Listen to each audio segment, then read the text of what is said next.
I think women need leadership training because so often in life we're comparing ourselves to what society says, and that's our measure of who we should be and what we should be.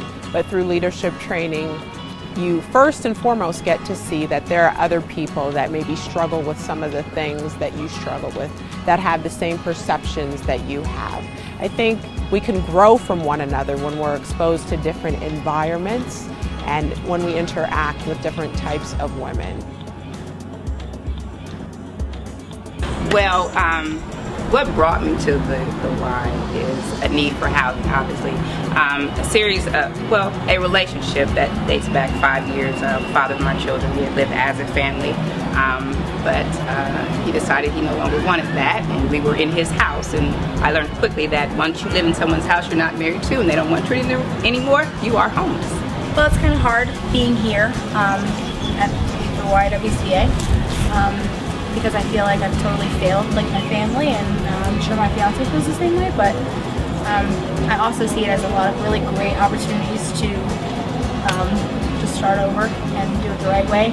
Voluntarily put myself into rehab for 6 months and got clean. I've been clean for 9 months, regained custody of my 2-year-old son, exited an abusive relationship, and now this is like the final thing to have to do to get all my ducks in a row to gain housing for him, a stable home.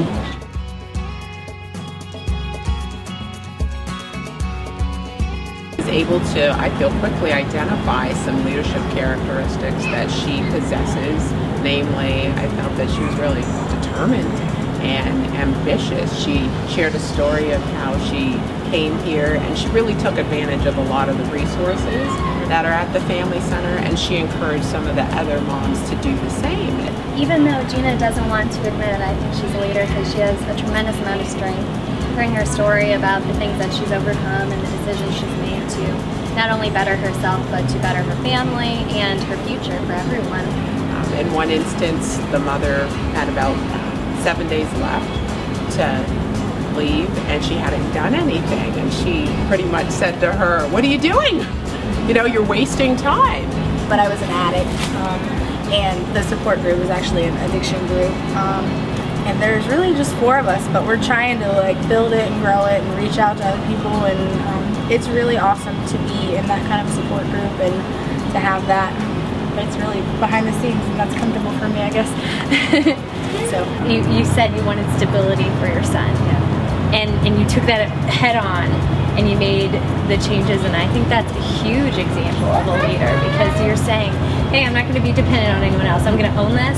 I'm going to provide for my son. Some of the qualities that I wish that all leaders had, that some of these moms have, is to swallow your pride, to reach out for help, ask for assistance. Just simply swallow your pride and lean on each other for the additional support that's needed.